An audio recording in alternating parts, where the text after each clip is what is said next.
uma série de contatos entre os filósofos ocidentais e os filósofos islâmicos. Esses contatos tiveram uma grande repercussão no próprio curso que as coisas vieram a tomar no Ocidente. Vocês viram, por exemplo, que Santo Tomás de Aquino chega a escrever um livro inteiro discutindo com Averroes, o chamado Averroes Ibn Rushd. E tem há uma série de marcas que ainda são reconhecíveis na filosofia do Ocidente. Praticamente qualquer história da filosofia que toque no período medieval, ela mencionará não só Averroes, como também Avicena, Al-Ghazali, às vezes Al-Kindi, né? Então, ou seja, alguns filósofos islâmicos desse período são bastante conhecidos e chegam a ter, vamos dizer, algum interesse para o Ocidente até hoje, tá certo? No entanto, vistas as coisas desde o ponto de vista do próprio mundo islâmico, a figura que esse panorama toma é tão diferente que a gente tem a impressão que está vivendo uma alucinação. Pois aqueles filósofos, justamente aqueles que tiveram uma influência grande no Ocidente, ocupam um lugar muito modesto dentro da tradição filosófica islâmica. Tá certo? Ademais, justamente no momento em que cessam praticamente os contatos entre o Ocidente, contatos intelectuais entre o Ocidente e o mundo islâmico, é ali que está começando um florescimento filosófico fora do comum, tá certo? Em vários países islâmicos, sobretudo na Pérsia. Talvez por não termos tido contato com esse florescimento filosófico da Pérsia, é que o termo geral pelo qual os filósofos islâmicos são conhecidos no Ocidente ainda continua sendo de filósofos árabes. O número de árabes no total ali é reduzido. Quer dizer, se você pegar a totalidade do mundo islâmico, mesmo em termos de população, os árabes constituem 8%. Né? Então, hoje em dia, a maioria dos muçulmanos são extremo-orientais, africanos, etc. E tem, vamos dizer, os árabes que têm o privilégio de ter sido os iniciadores da coisa, mas que numericamente não são nada. Se você for fazer a lista dos filósofos islâmicos, então eu acho que os árabes mesmo, propriamente dito, seriam menos de 2%. E os persas, se você tomar o total, os persas vão dar uns 80%. Quer dizer, a Pérsia deve ser considerada a grande capital da filosofia no mundo islâmico, tá certo? Para compreender como isso foi possível, não o que causou isso, porque evidentemente um florescimento intelectual não tem outra causa a não ser o fato de que as pessoas decidem produzi-lo, né? Ou seja, é a própria liberdade humana e a capacidade que decide isso aí. Mas existem certas condições externas, como por exemplo a própria organização do trabalho intelectual, que facilitam ou dificultam. Tá certo? Então, desde logo, nós não encontramos no mundo islâmico nenhum fenômeno parecido ao que nós entendemos por igreja. Isto é, uma organização centralizada, com uma administração burocrática e um corpo de estudiosos encarregados de fixar e desenvolver o que seria a interpretação admitida das escrituras. Nada disso existe no mundo islâmico, não há uma entidade como essa. Em segundo lugar, também não houve durante muito tempo, e praticamente só aparecerá no mundo moderno, uma entidade que nós pudéssemos comparar à universidade europeia. Tá certo? Em terceiro lugar, toda a distribuição dos papéis que existe entre os vários personagens, os vários atores do cenário intelectual não corresponde em nada que possa existir no Ocidente. De modo que, para começar a mapear aquilo, tem que começar tudo de novo, tá certo? E partindo do dado fundamental, que é justamente a revelação corânica. É a partir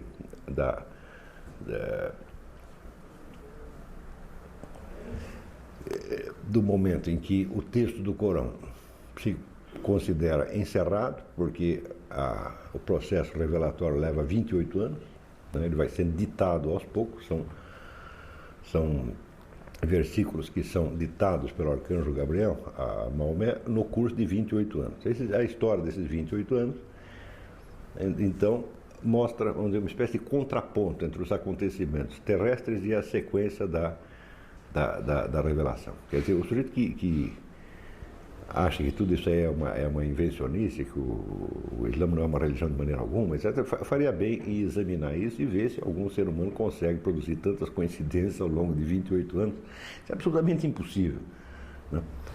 Quer dizer, você tem duas histórias se passando ao mesmo tempo. Você tem a história do Islã, aliás, são três histórias. Você tem a história do Islã, você tem a vida de Maomé, Mohammed, e você tem a sequência da revelação. E essas três coisas tão bem entrelaçadas que você vê que é realmente um enredo que um ser humano talvez conseguisse inventar, mas não realizar. Tá certo? Então,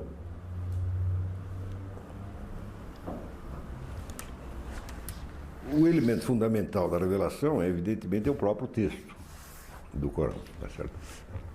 O qual já começa a ser, vamos dizer, ele é um fenômeno extraordinário em si mesmo, pelo fato de que o portador da revelação, o receptor da mensagem, é totalmente analfabeto.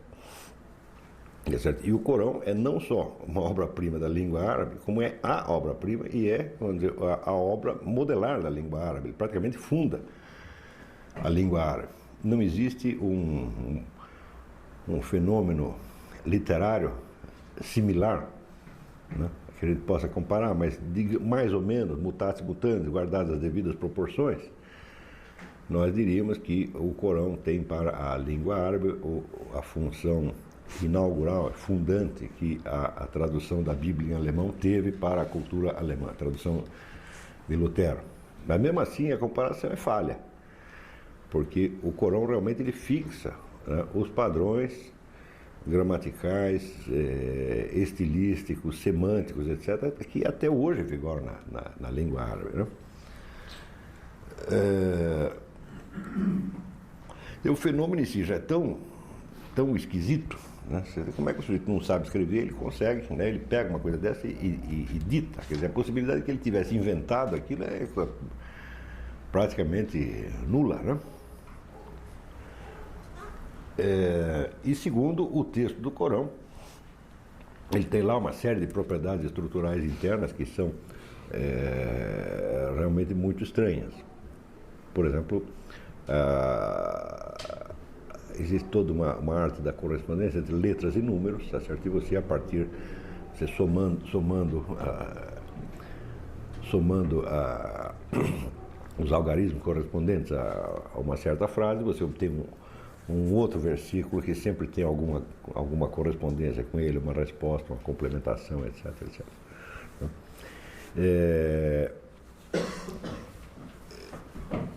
Em terceiro lugar, existe todo o aspecto musical, rítmico, tá certo? Da obra, que realmente chega a ser assustador quando se ouve a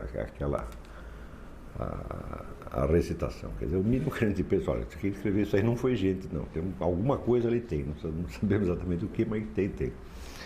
Então, precisamos levar em conta também que, se no mundo cristão, quer dizer, o centro da revelação são os acontecimentos reais, é a vida de Nosso Senhor Jesus Cristo, vida, paixão e morte de Nosso Senhor Jesus Cristo.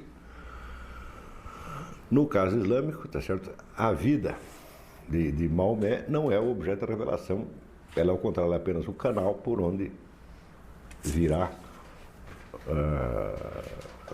a revelação propriamente dita, que é constituída do livro. Quer dizer que a vida de Maomé e esses 28 anos de história islâmica são apenas, vamos dizer, o canal terrestre pelo qual, né, o texto do livro, vamos dizer, terminou de se manifestar. Tá certo? Concluída, então, a revelação, e Maomé faz um discurso anunciando, depois do último versículo, ele diz, ó, agora completou, acabou, esta é a religião que está aí para vocês.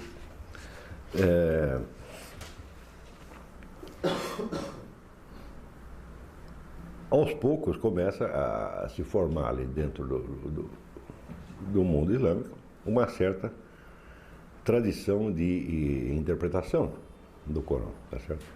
Nos primeiras décadas, tal como acontece também no mundo cristão, não há muitos problemas de interpretação, porque você ainda tem, vamos dizer, o impacto da experiência histórica direta, que parece sugerir imediatamente o sentido da revelação. Quer dizer, o texto ainda está muito imbricado com os acontecimentos históricos que o manifestaram. Então, se ajunta, vamos dizer, o texto, o personagem e a situação, então certamente não há grandes problemas hermenêuticos ali. E durante a vida de Maomé, de fato, não havia muito menos, na verdade, esse problema, porque em caso de dúvida, se você não entendesse um versículo, ele mesmo se incumbiria de esclarecer. De todos os profetas conhecidos na história humana, Maomé é aquele do qual mais se sabe. Quer dizer, a vida dele praticamente foi documentada minuto a minuto, tá certo? O que o torna enormemente diferente dos profetas hebraicos, do qual você só sabe aquilo que eles mesmos disseram. Você não adianta você pegar um livro da Bíblia para você obter informações sobre o outro profeta, porque você não tem. Você praticamente não tem outra fonte. É isso. Mas, no caso de Maomé, havia um número muito grande de testemunhas, havia todos os seus seguidores que ainda tiveram, vamos dizer, o cuidado de anotar aquelas coisas.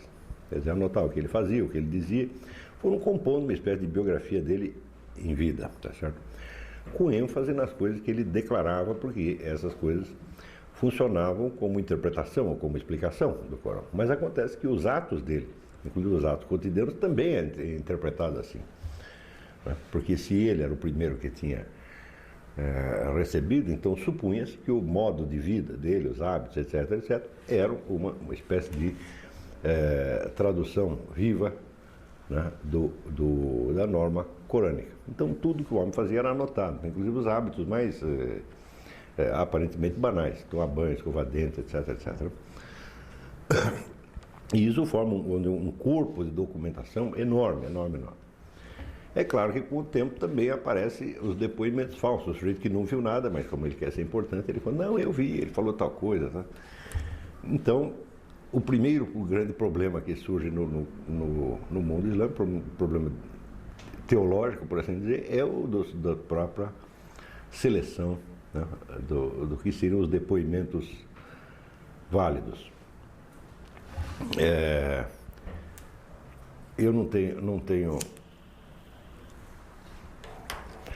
nenhuma prova disso, mas eu já li em vários lugares que existem aproximadamente 40 mil desses depoimentos. É lógico que desses 40 mil, as edições circulam aí, tem 2 mil, 3 mil, mas parece que são 40 mil. Mas ainda existem outros depoimentos que dizem respeito, vamos dizer, aos sucessores e descendentes imediatos de Maomé, tá certo? Como o seu sogro e o seu genro, que vem depois a desempenhar um papel muito importante para o mundo persa,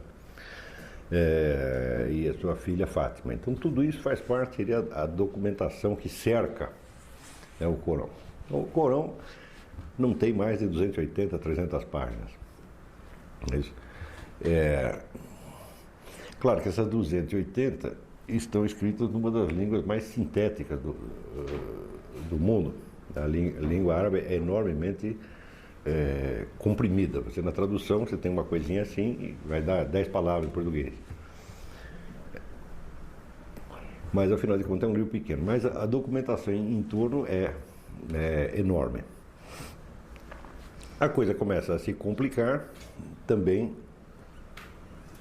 a partir da morte de Maomé, porque o Corão, que é tão meticuloso no que diz respeito à constituição da sociedade civil, Esse é o correspondente ao nosso Código Civil. Existe todo um Código Civil dentro do Corão, as leis do comércio, do casamento,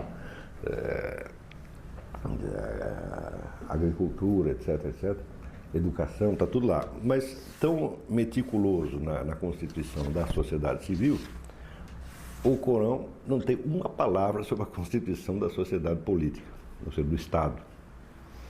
Então, não existe, por mais que você esprema o Corão, para tentar tirar uma concepção do Estado que tem ali, o máximo que tem é certas normas gerais que, teoricamente, deveriam ser seguidas por quaisquer governantes, qualquer que fosse o regime, qualquer que fosse a constituição do Estado, sendo normas mais de ordem, ou normas morais, ou normas relativas à própria sociedade civil. Então, enquanto Maomé estava vivo, ele cumpria, vamos dizer, uma espécie de função dupla. Por um lado, ele era um governante, chefe militar.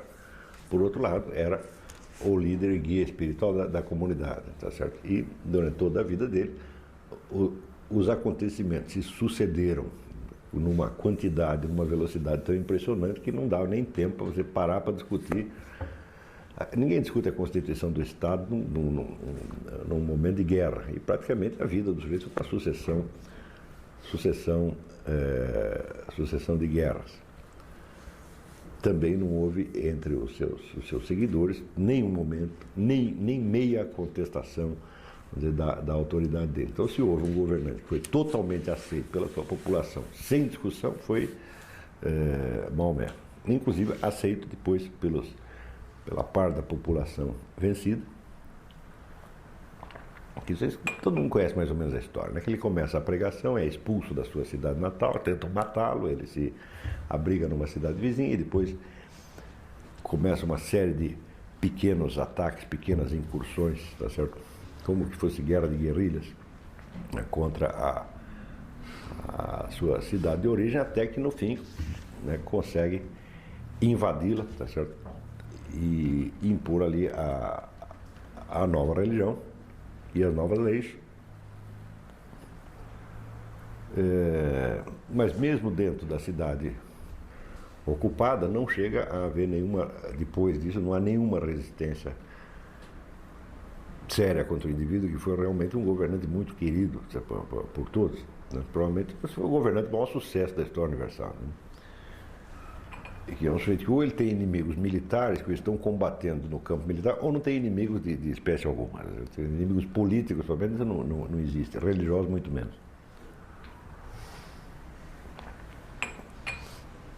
Então, o problema da constituição do Estado só surge depois da morte de Maomé, porque o Estado era o próprio Maomé. A hora que o homem morreu, então é que daí tinha que se pensar na constituição de um arcabouço político-jurídico, e aí surge o problema de que eles tinham sido governados até aquele dia por um profeta, um homem que governava em nome de Deus. E como diz assim, é fácil, tá entendendo? Porque a lei divina corresponde, vamos dizer, à lei política e civil, e isso corresponde ao que Maomé está dizendo. Então, tão logo ele morre, surgem, vamos dizer, duas hipóteses, tá certo, de constituição do Estado. O primeiro é que teria que se constituir um governante civil sem uma função religiosa explícita. E a segunda é que o governante teria que ser um continuador da missão profética de Maomé.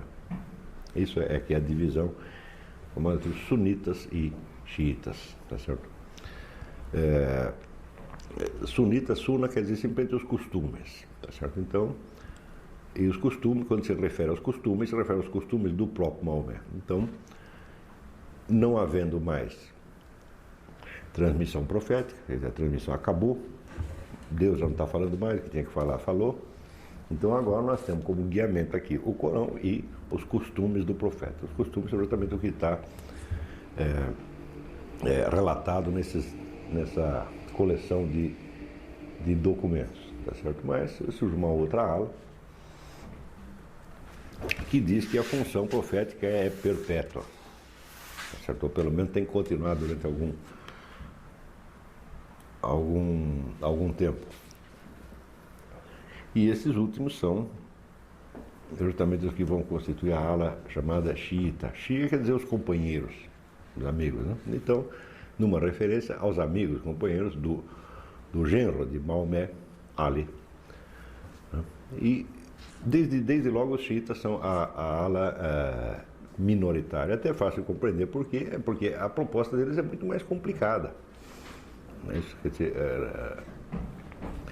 na parte sunita, né, existe imediatamente uma estabilização da situação, tá certo? Mas se ainda existe, né, um guia profético, pode haver novidades a qualquer momento. Quer dizer, Deus pode dizer algum negócio para ele que a gente não sabia, e a sociedade pode toda virar de cabeça para baixo de um momento para outro. Como essa proposta era mais arriscada, então naturalmente pega a parte minoritária, tá certo? Mas não é necessário dizer que então o mesmo conjunto de dificuldades que surge na reunião e organização dos depoimentos concernentes à vida de Maomé, então se repete no que diz respeito à vida de Ali, que como continuador da missão profética é tão importante pessoalmente para a constituição do Estado Islâmico quanto o próprio Maomé. Então existem os depoimentos também a respeito de Ali, que para o mundo xiita tem a mesma importância hermenêutica que os relatos sobre Maomé têm para a parte sunita, tá certo? Os quais também são adotados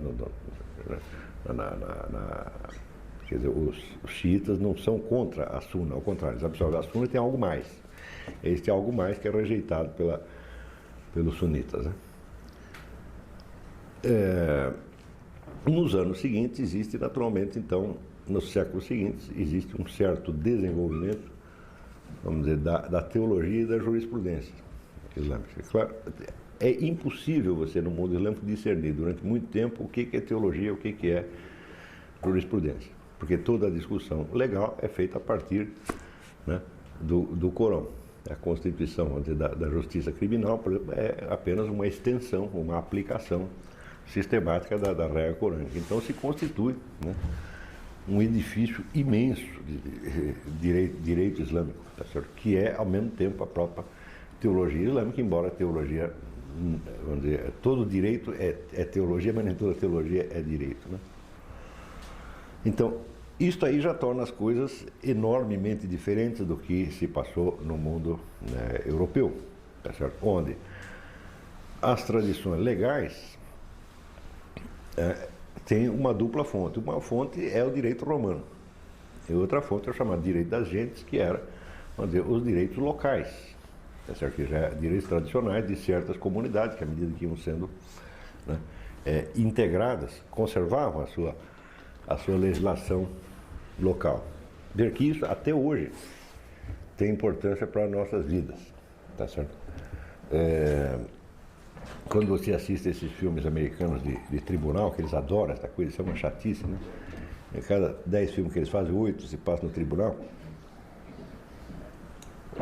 Então, aquelas discussões todas de tribunal refletem ainda a importância que no direito anglo-saxônico tem a sentença do juiz. A sentença vai acumulando e essa jurisprudência tem valor de lei. Aqui, nos países que seguiram a tradição romana, né, a jurisprudência é só sugestão, quer dizer, um juiz não é obrigado a fazer as coisas do jeito que o anterior fez, tá certo? Mas no mundo anglo-saxônico, que segue mais o direito das gentes do que o direito romano, ainda tem isso. Então, isso quer dizer que a legislação americana ou inglesa, ela não tem fim.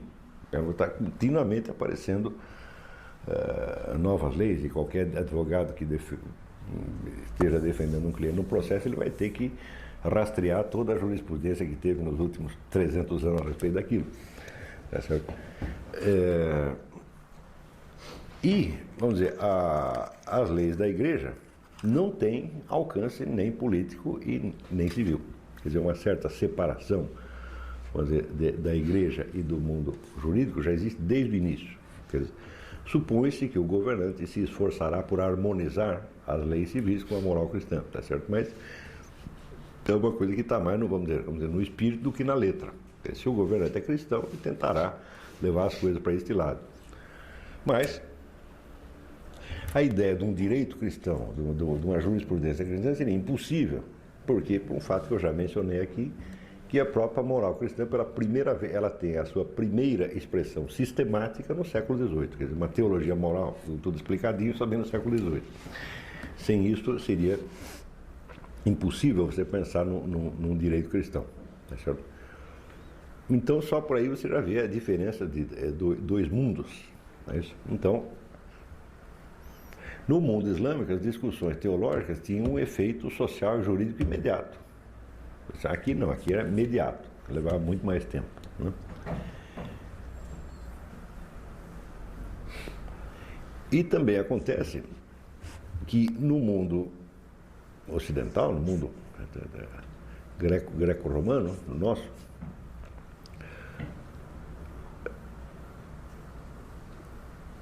embora nos primeiros séculos tenha havido, vamos dizer, algum conflito, tá certo, entre os seguidores da nova religião cristã, tá certo, e a tradição filosófica greco-romana, a tendência natural é que as coisas acabem confluindo, tá certo, numa espécie de síntese, tá certo? E de fato toda a cultura europeia, toda a cultura medieval será feita na base de expor a fé cristã, as doutrinas cristãs e a experiência cristã em termos que foram desenvolvidos pela filosofia, principalmente grega, tá certo?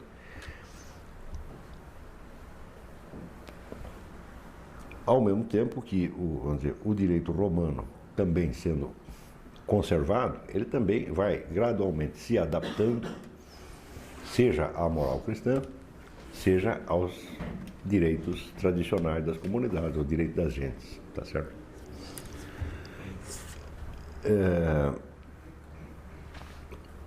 No mundo islâmico, nada disso aconteceu, em primeiro lugar, porque não tinha direito romano nenhum.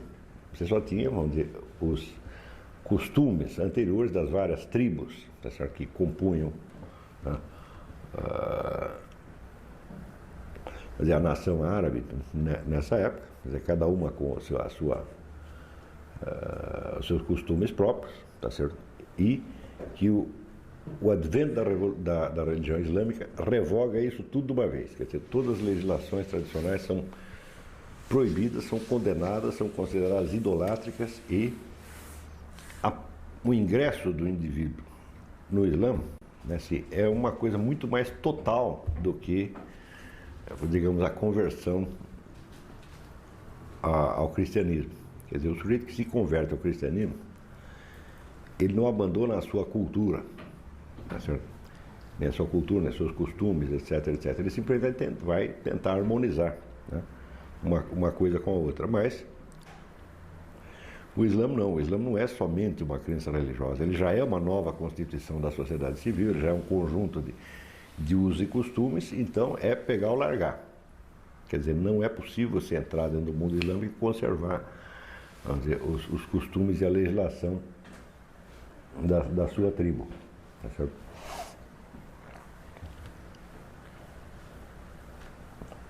Mas entre, vamos dizer, os árabes, e sobretudo entre os persas, havia uma série de remanescentes da antiga filosofia grega.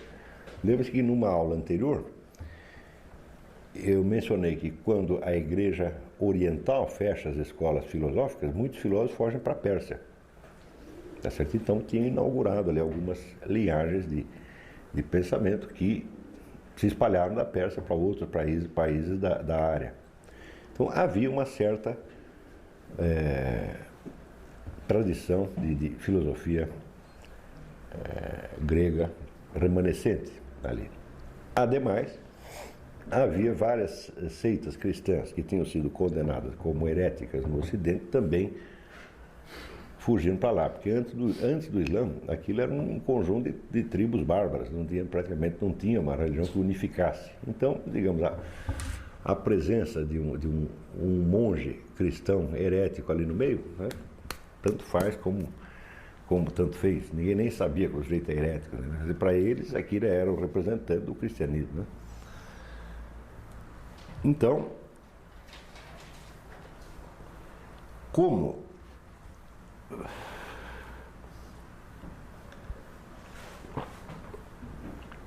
a religião islâmica, quando vem, ela já vem com a sua interpretação mais ou menos formalizada nos ditos e feitos do profeta, então lá não surge o mesmo problema que surge no mundo cristão, onde você tinha, vamos dizer, uma revelação altamente compacta nos evangelhos, sem nenhuma indicação nem sobre a sociedade civil, nem política, nem coisa nenhuma, mas só falando da salvação da alma, da vida eterna, do juízo final, da vida eterna, etc, etc.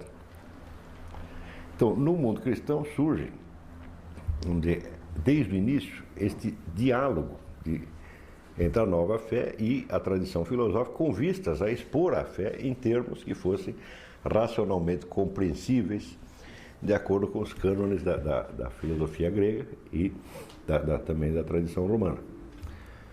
No mundo islâmico não acontece isso, porque a interpretação já vem pronta com o próprio Maomé. Então quer dizer que a tradição teológica islâmica é totalmente independente de qualquer herança greco-romana. Ela é própria, ela não tem contato com isso.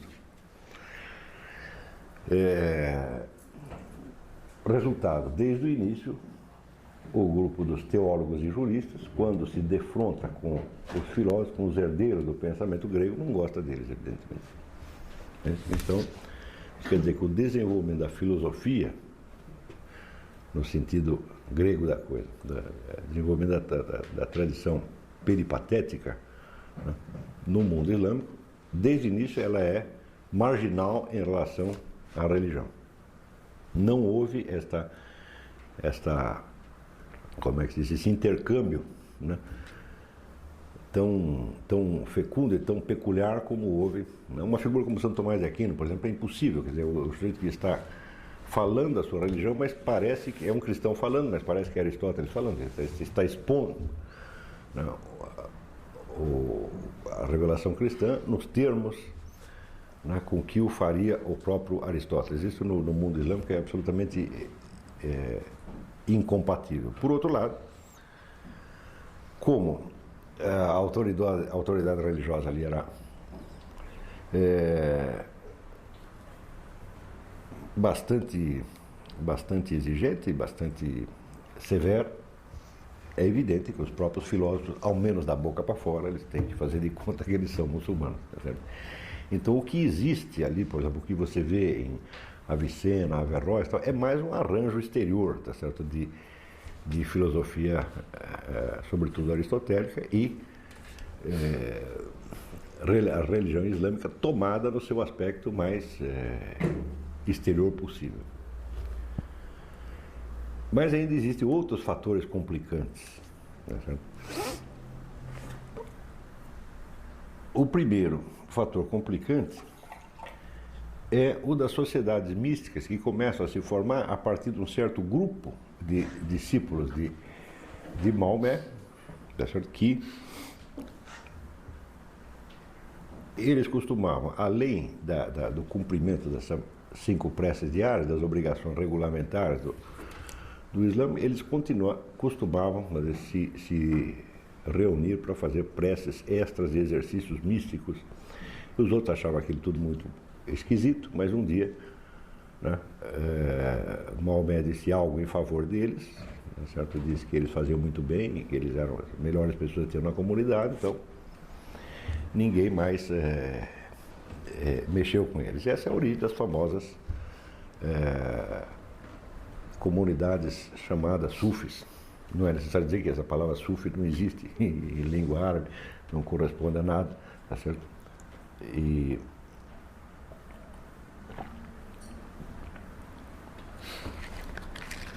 Mas dali começam a se formar, então, várias linhagens de ensinamento místico, que todas elas remontam historicamente a este grupinho, tá certo? Inicial. E, naturalmente, da sua vivência, da sua experimentação mística, também tiram certas conclusões, e essas conclusões se expressam verbalmente ou sob forma literária. Existe um número imenso de narrativas e poemas que são devidos a esses místicos, mas também, às vezes, em forma doutrinária. Tá certo? Então, na hora que os místicos se expressam doutrinalmente, pode acontecer que eles entrem em choque, por um lado, com os filósofos e, por outro lado, com os teólogos e juristas. E isso realmente acontece muitas vezes. Então, você já tendo essas três tradições diferentes, que, vamos dizer, que se confrontam e se combatem, ou se mesclam, ou tentam fusões em níveis diversos, você imagina a complicação que a coisa pode ser. Mas existe ainda outro fator complicante. O fator complicante é que a relação entre a mística e a religião, digamos, oficial, eu não gosto muito desse termo, porque o oficial subentende um governo que de fora reconheça a religião como tal, isso de fato não existe, na verdade não existe em parte alguma. Vamos dizer, entre a religião no sentido exotérico, no sentido popular, a religião adotada pela sociedade civil, as relações entre a religião nesse sentido e a mística são diferentes conforme você as enfoque no mundo sunita ou no mundo xiita. Tá certo? Por quê? No mundo xiita, se o governante não é só um governante político civil, mas é um herdeiro da profecia, então isso quer dizer que a relação entre os aspectos externos, né, jurídicos e morais da religião e os seus aspectos internos, tá certo? Ou místicos, é muito mais próxima do que no mundo sunita. Tá? Então, no mundo sunita existe uma certa separação entre a sociedade em geral e esses grupos místicos. Tá certo?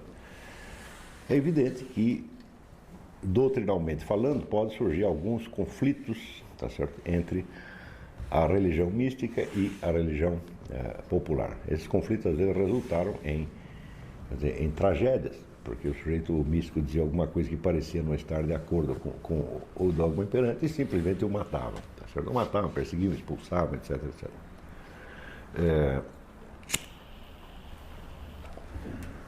Mas, não digo intelectualmente, mas socialmente, logo houve uma repartição de território. Essa repartição de território é obtida mediante uma sucessão de decisões jurídicas que estabelece que aquilo que o místico diz em estado visionário, quer dizer, a partir das visões que ele tem, não como é que se diz, sujeito, vamos dizer, à sentença judicial. Quer dizer, ou seja, ele tem um território separado. Só Deus entende o que ele disse. Nós não entendemos, portanto, nós não julgamos, tá certo? Mas o fato de haver a divisão do território não quer dizer que intelectualmente não continue havendo, né, controvérsia, fusão, etc, etc. Sendo a fusão tripla, né? Então você tem a escola peripatética, tá certo? Você tem os místicos e você tem, né, os teólogos. Isso no mundo sunita. Agora, no mundo xiita, complica mais um pouco. Por quê? Além das correntes místicas derivadas deste grupo inicial que Maomé legitimou, surgem subcorrentes que vêm diretamente do próprio Ali. Então existe uma mística xiita que não tem nada a ver com as escolas sufis. Tá certo? Para complicar ainda um pouco mais a coisa, você vê que o mundo xiita surge em função de um problema aparecido na sucessão de Maomé. Bom, muito bem, e a sucessão de Ali? Então, a função de Maomé é designada com a palavra profetas ou com a palavra mensageiro. Nabi ou Rasul, são as palavras, né? E a função dos seus sucessores, de Ali, é designada com a palavra imam. Imam é a palavra que designa simplesmente o sujeito que conduz a prece. Então, quando você vê a palavra imam, ela pode significar ou apenas o camarada que dentro de uma mesquita qualquer está chefiando a prece, mas pode significar também o guia espiritual de toda a comunidade xiita. Tá certo? E muito bem, então no mundo xiita surge esse problema da sucessão dos imãs. Não é isso? Então, quando morre Ali, tem que vir outro sujeito tão bom quanto ele, que conversa com Deus tão diretamente quanto ele, e assim por diante. Então você imagina que essa sucessão não é brincadeira, porque como é que a sociedade vai decidir quem está conversando com Deus ou não? É o sujeito que tem que, né, pelos seus atos e pelas suas palavras, dar algum indício nesse sentido, mas também ninguém é obrigado a aceitá-lo. Então, A sucessão dos imãs é uma sucessão de conflitos fora do comum, tá certo? E existe, então você já tem aí várias correntes e subcorrentes. Depois já tem outra divisão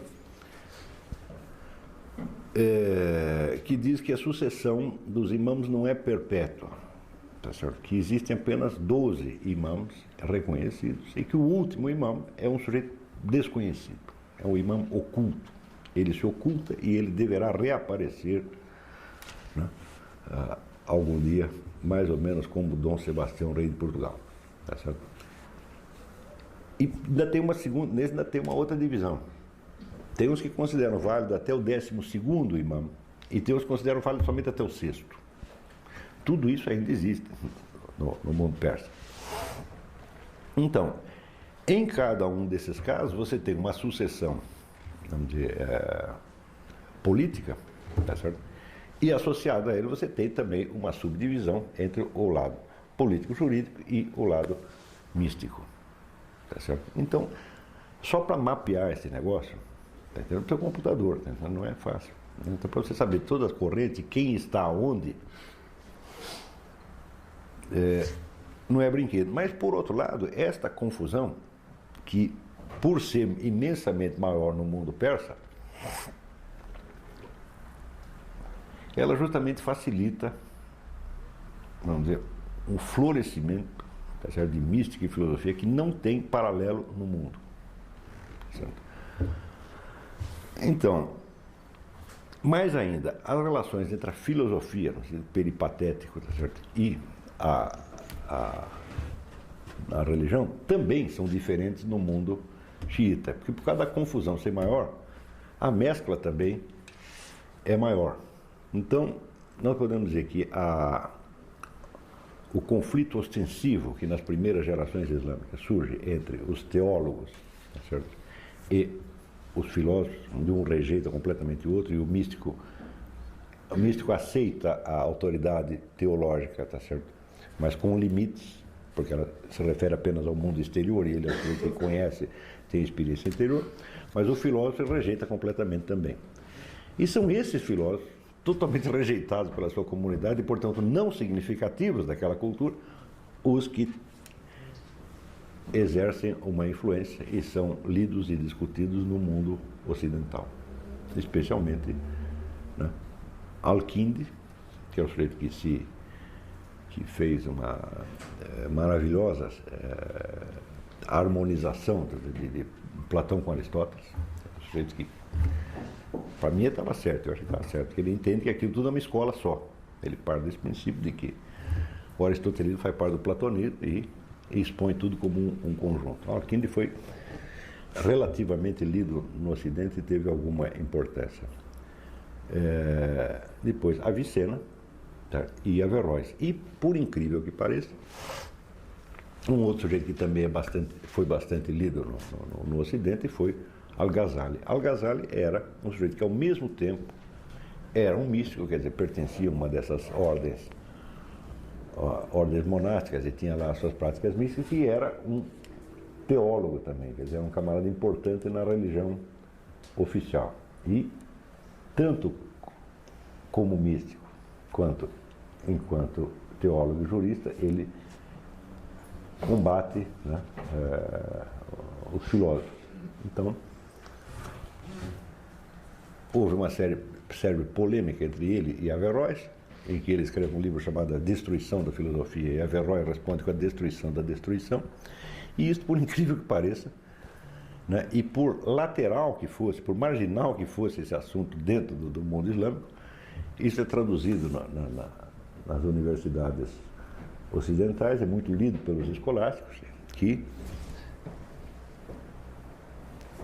tentam então resolver, né, com instrumentos cristãos e greco-romanos esta polêmica que tinha surgido num contexto completamente diferente. Mas toda a história da filosofia ocidental que você leia, você verá ali mencionado em algum ponto, né, Al-Kindi, Averroes e Al-Ghazali. Por exemplo, com relação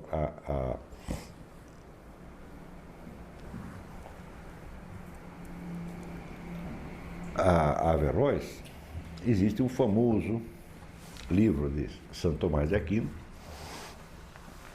que é a discussão com Averroes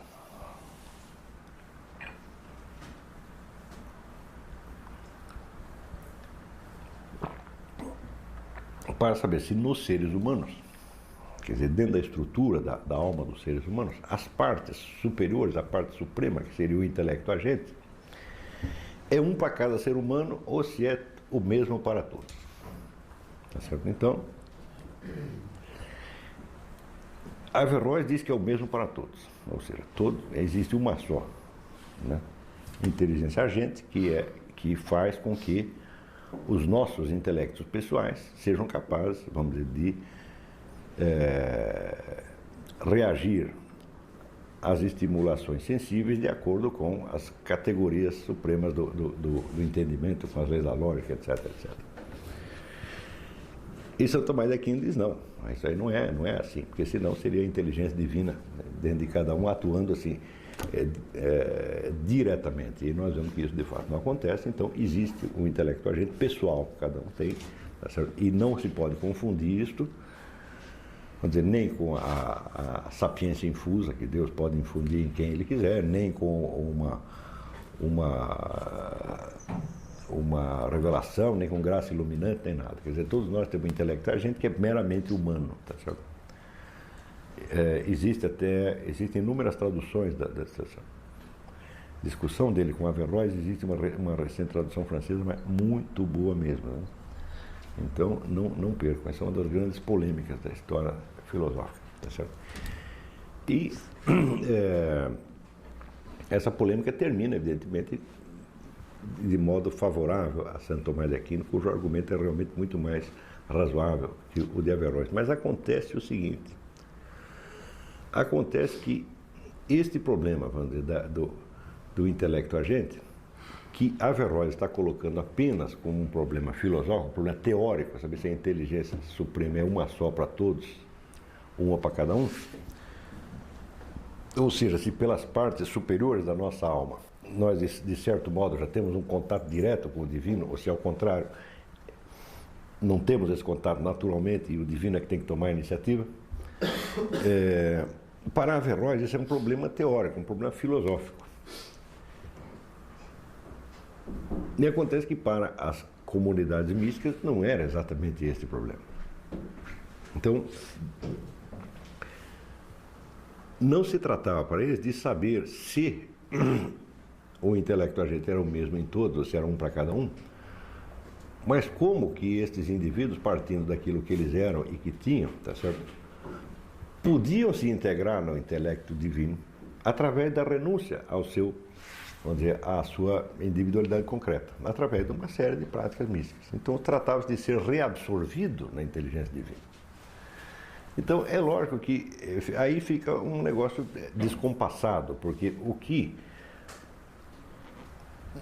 para o filósofo peripatético árabe e para Santo Tomás, era um problema puramente teórico e doutrinal, para eles não era um problema de método, tá certo? Um problema quase disciplinar, né? No qual, portanto, não poderia haver propriamente uma solução teórica. Então, só com isso aí nós já vemos que, mesmo nos instantes em que a filosofia ocidental tem um diálogo, um intercâmbio com o mundo islâmico, mesmo aí o que há é um tecido de enganos. Eles não estão se entendendo uns aos outros, na verdade, né? Quer dizer, estão usando o pessoal ocidental usava os textos árabes para discutir problemas que, no fundo, eram deles mesmos, mas que não só dentro do contexto islâmico se colocavam de maneira diferente, mas também não tinham a importância que tinham aqui, porque lá os problemas eram outros, tá certo? E o pior é que, a partir, digamos, do século XII, o contato entre os filósofos ocidentais e os islâmicos, e já era, né, periférico, aí ele cessa por completo. Você não verá, vamos dizer, nenhum sinal nem de interesse. Quer dizer, quando você pega os filósofos modernos, né, a partir da Renascença e até o século XX, você não vê nem sequer os camaradas tendo consciência de que pode haver alguma atividade filosófica do outro lado. E eles lá também não estão tão pouco se lixando. É só no século XX que então se tenta restabelecer a ponte, tá certo? Mas de fato ela não foi restabelecida, porque embora através sobretudo de René Guénon e Fridtjof Schuon, todo este imenso legado de filosofia mística islâmica tenha obtido uma expressão plena em línguas ocidentais, sobretudo inglês e francês, e às vezes uma expressão até melhor do que tinha no original, já explico por quê. Isto continua, vamos dizer, à margem das correntes dominantes da discussão intelectual no Ocidente. Ocupa um certo lugar, mas, vamos dizer, um intercâmbio mesmo efetivo não tem. Tá certo? Sem contar que para, vamos dizer, o ambiente universitário europeu, sobretudo francês, a obra de René Guénon e Schuon pareceu tão esquisita e inassimilável que a melhor coisa que eles fizeram foi, não vamos falar mais disso, vamos esquecer esse negócio, vamos tratar de outra coisa. E, de certo modo, essa atitude continua um pouco até hoje. Onde não continua, tá certo? Existe, às vezes,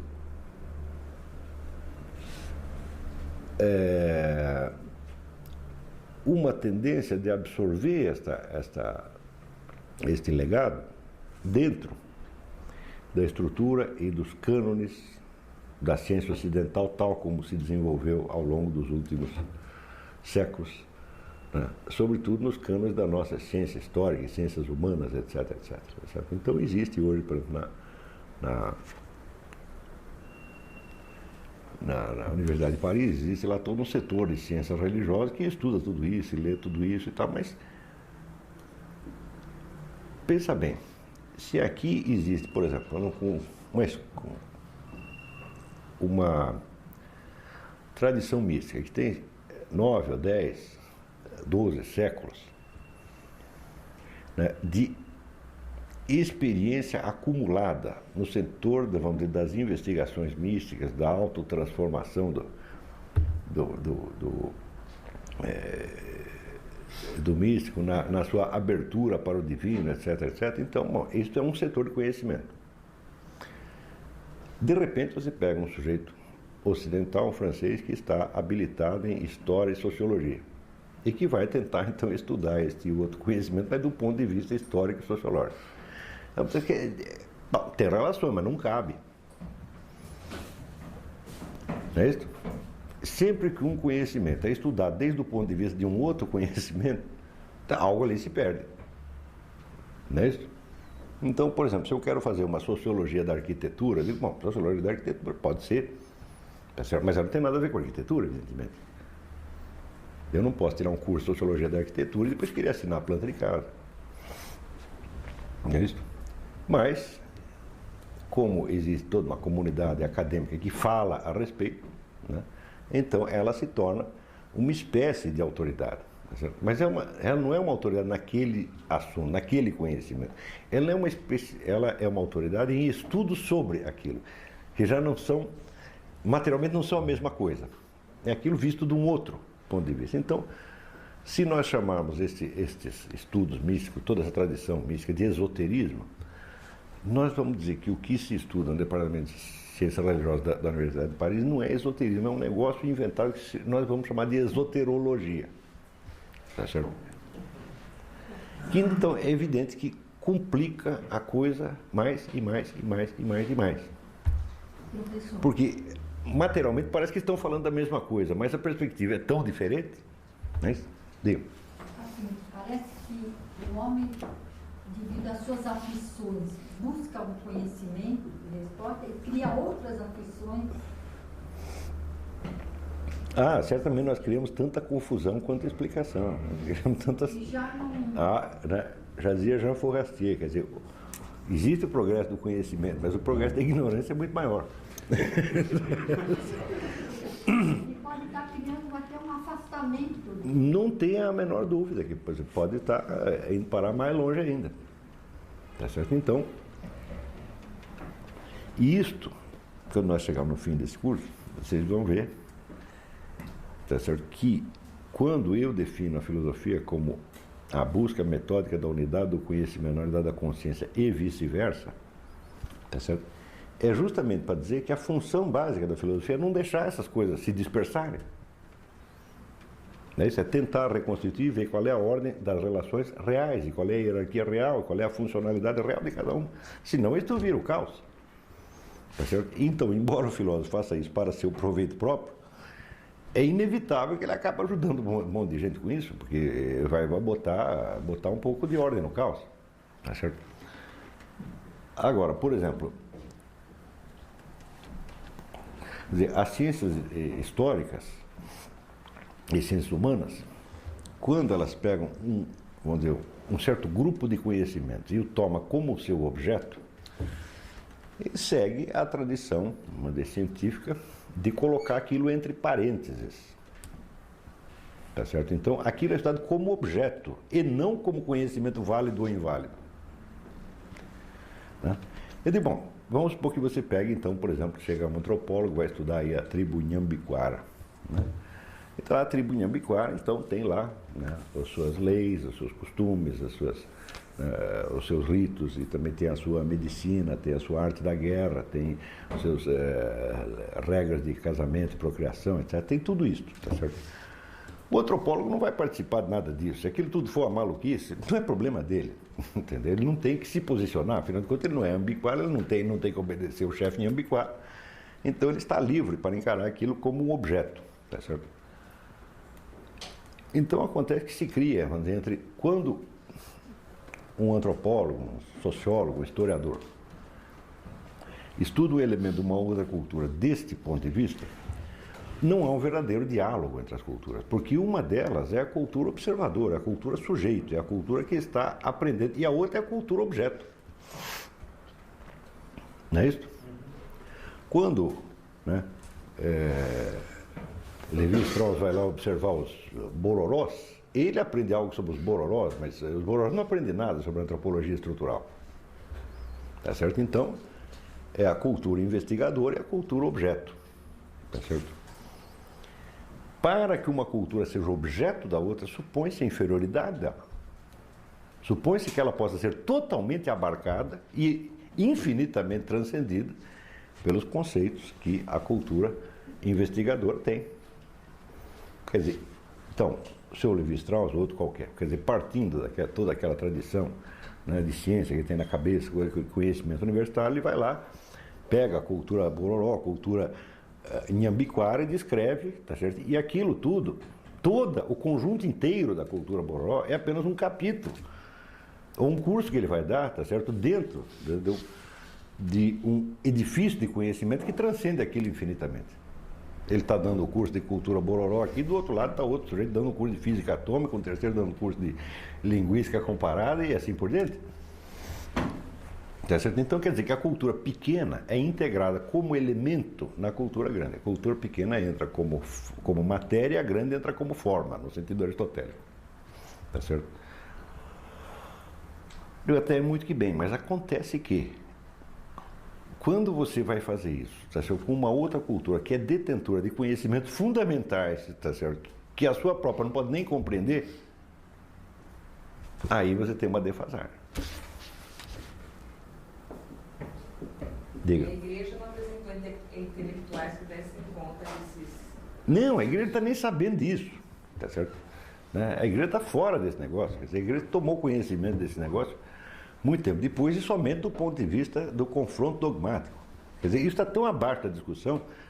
Eu estou falando aqui dos intelectuais da Universidade de Paris, da Sorbonne, né? Esse pessoal do Antônio Febvre, né? Os criadores do que eu chamo de esoterologia, tá certo? Eles dão outro nome, mas não tem importância. A religião comparada, como queira, tá certo? Então, quer dizer, aí o confronto entre, vamos dizer, a cultura objeto e a cultura que supostamente investiga É invertido, porque ali não é cultura bororó, não, tá entendendo? Aí é outro negócio. Quer dizer, aí coincide o seguinte, que aqueles que você está tomando como objetos e investigando como se fosse, sabe um macaco na jaula, para ter, né? Tem lá uma zebra no zoológico, você vai lá para estudar zoologia, né? O zoólogo estuda a zebra, ele aprende algo sobre a zebra não aprende nada sobre ele, tá certo? Então, esta é mais ou menos a relação. Oi. Mas esses autores dos vídeos tradicionais, embora tenham uma maioria deles entrado no Islã, eles não deixam de ser ocidentais, né? Não, mas não, essa distinção não existe. Essa de ocidental e oriental, isso definitivamente, para mim, isso é palhaçada. Aquele negócio de assim, não, oriental pensa de um jeito, ocidental pensa do outro, tem umas coisas que só oriental não compreende. Não, isso é totalmente errado, totalmente errado. Você está falando do problema do Ocidente? Não, eu estou falando do problema universitário, instituição universitária, não do Ocidente. Tá certo? Afinal de contas, se você pegar, não, qual é o príncipe do pensamento islâmico? É um oriental? Não, é um espanhol. Ibn Arabi é um espanhol. Tá entendendo? Então, basta para você ver que esse negócio de Oriente e Ocidente, isso para mim é uma palhaçada monumental. Tá? Se tem uma coisa, mas aqui, quando o Guénon escreve o livro Oriente e Ocidente e tenta estabelecer essa diferença, este é o pior livro dele. Tá certo? E ele, baseado nessas mitologias de Oriente e Ocidente, ele chega a conclusões como, por exemplo, a China jamais poderia se tornar bolchevique. Ela se torna bolchevique 8 anos depois, pô. Quer dizer, o Guénon, que é o sujeito que dificilmente falha, quando ele pega esse negócio do Oriente e Ocidente, só sai burrada. Mas depois, ele chegou a um monte de conclusões sobre o negócio de budismo, que o Ananda Kumaraswamy já tinha estudado, né? E avisa, ele fala, não é nada disso aí, está completamente errado. Então, nas edições seguintes, já sai corrigido o negócio do budismo, mas ele corrige uns erros e acrescenta outros novos. Então, esse livro era melhor ser esquecido, tá entendendo? Ele nunca devia ter escrito esse livro. Só tem bobagem ali, tá entendendo? Quer dizer, contribui para sedimentar um estereótipo que não existe. Mas não existe mesmo. Agora, esse estereótipo fez tanto mal que as pessoas começaram até a tentar achar uma base neurofisiológica para a diferença entre o oriental e o não, o oriental pensa com o hemisfério esquerdo, o outro com o direito. Ele diz, mas escuta, que pensasse com o umbigo, você está entendendo? Não há nenhuma diferença efetiva entre as categorias de pensamento, entre oriental e ocidental, como não há entre o homem primitivo e o homem moderno. Nem negro, nem branco. Isso não existe. Eu não estou falando isso por motivos democráticos, não. Porque se houvesse, eu diria, existe. A gente pensa que quadrado é quadrado e o outro pensa que quadrado é redondo. Eu estou dizendo isso porque realmente não é. Não. Isso eu fui procurar um por um, tá certo? E esse é como aquele cara do Levi Brühl, o sujeito que fez o livro sobre a mentalidade primitiva. Tá certo? E quando tinha 32 anos, fez um sucesso desgraçado com um livro chamado Mentalidade Primitiva, provando que o homem primitivo pensava por categorias diferentes do homem civilizado. Quando tinha 70 anos, ele reuniu todo mundo e falou, olha, aquele negócio estava tudo errado, não é nada disso. São as mesmas categorias, eu aqui não entendia, que parecia diferente. Quer dizer, é um caso de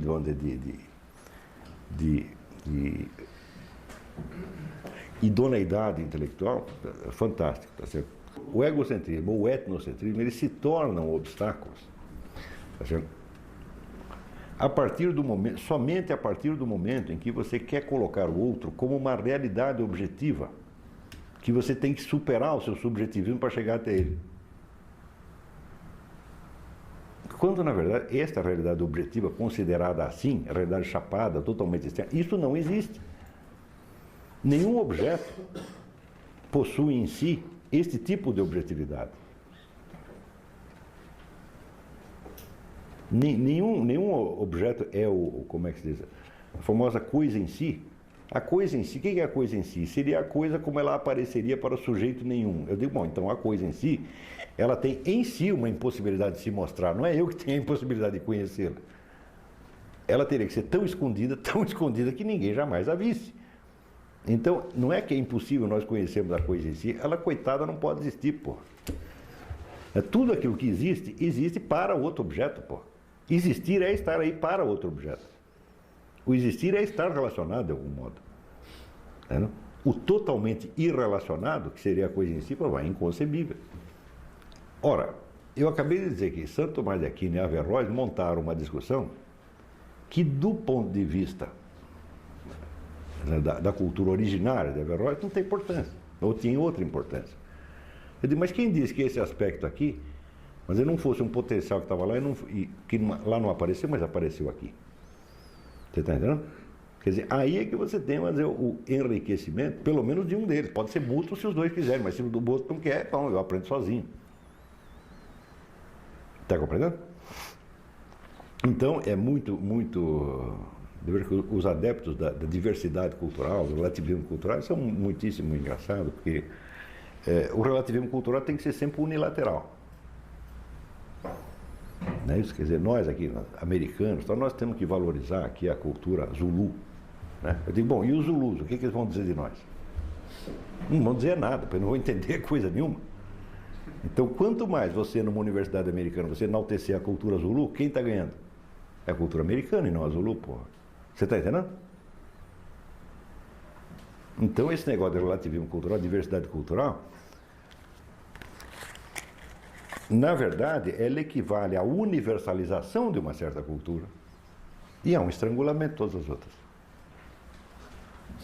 Está compreendendo? Ele diz, nos Estados Unidos tem curso de todas as culturas que existem. A gente fala de tudo. Nós somos democratas, falando de todo mundo. Eu digo, é? Aí mesmo que vocês vão ficar mais poderosos que os outros. Porque você entende o outro não entende você. Está entendendo? Então, a diversidade cultural na verdade, é a unicidade cultural, pô. É a cultura suprema que abarca todas as outras. Está entendendo? Quer dizer, tudo isso que eu estou falando aqui sobre cultura islâmica e mística islâmica, etc. Você chega nos Estados Unidos, tem 1 bilhão de cursos dessas coisas, eles sabem de todo esse negócio. Agora, e o que se passa nos Estados Unidos? Você acha que aqui alguém entende alguém sabe alguma coisa do que se passa? Nem aqui. O que você acha que Saddam Hussein sabe sobre os Estados Unidos? Não sabe nada. Ele está totalmente por fora. Não pode entender. Porque a cultura dele não tem as estruturas suficientes para abarcar isso. Poderia ter, porque a retaguarda islâmica é bem melhor do que a ocidental. Mas não adianta você ter a retaguarda e ter a tradição se você não é capaz de desenvolver aquilo, né? E abarcar explicativamente o outro. E quando você tenta fazer, o pior, você vê todo esse pessoal do Guénon e tal,